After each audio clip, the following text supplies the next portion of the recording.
Welcome back to Chicago Independent Television. On May 3rd, peace activist and grieving mother Cindy Sheehan spoke at Chicago's Roosevelt University to promote her new book advocating for nonviolent revolution. A local Iraq veteran also spoke out to oppose wars and military recruitment, as we'll see in our next segment.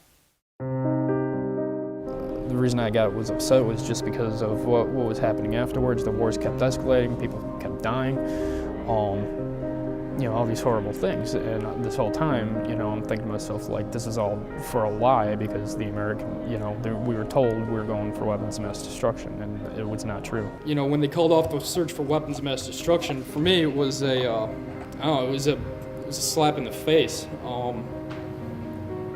That was the reason we went, and it was false. The way Obama's been talking, it sounds like these wars are just going to keep going on for a while, no matter what we do, which is frustrating. The only way that we can make systemic change at this point in our country, in our history, in the world, is through revolution. Since the election of Barack Obama, large anti-war rallies like this one held in Pilsen have decreased, leading some to question the purpose of a peace movement with Obama as president. However, peace activist Cindy Sheehan, whose son Casey was killed in Iraq, says that the wars being waged by the United States are not partisan. There's really only one divide in this country. It's robber class and robbed class. The Constitution was written by and for the robber class. The wars, arguably, since World War II, have been about nothing but profit for the robber class.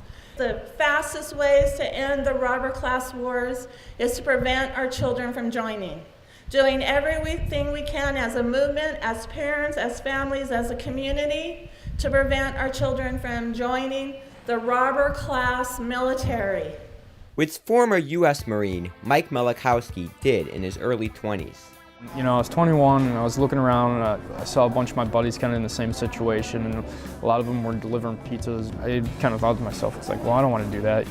I want to get away from town, do something. I didn't want to just start delivering pizzas. And I figured, I've always been interested in the military, so I'll do that for 4 years.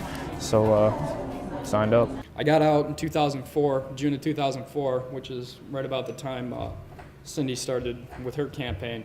And, a lot of stuff that I was seeing like that was just reinforcing everything that was going through my own head. Things like the United States' justification for staying in Iraq, which says that if the people of Iraq would only stand up, we could stand down. This is awful to be blaming people in the cradle of civilization for what the disaster and destruction that America has rained down on them. Sheehan went on to say that she speaks from experience. I'm speaking from experience. I'm not speaking from someone who's up here, who hasn't practiced what I preach, who hasn't done everything. I've done everything to change the robber class. However, after 6 years of war, Mike Malachowski still sees no purpose of the United States' presence in Iraq other than the non-existent weapons of mass destruction.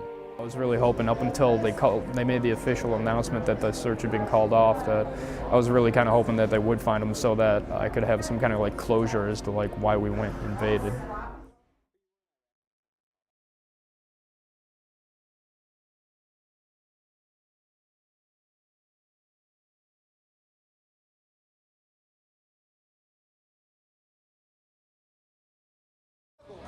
I'm Andy Thayer, and you're watching Chicago Independent Television. I see the soul of a nation, must be true 'cause I've seen it on TV. Does Comcast hate God? Let's find out. Well, Comcast blocked internet traffic, which allowed internet users to upload and download online copies of the Bible. So yes. There you have it. Clear evidence that Comcast hates God. Help protect God. Visit these websites to learn more and get involved. Comcast, it's blocktastic.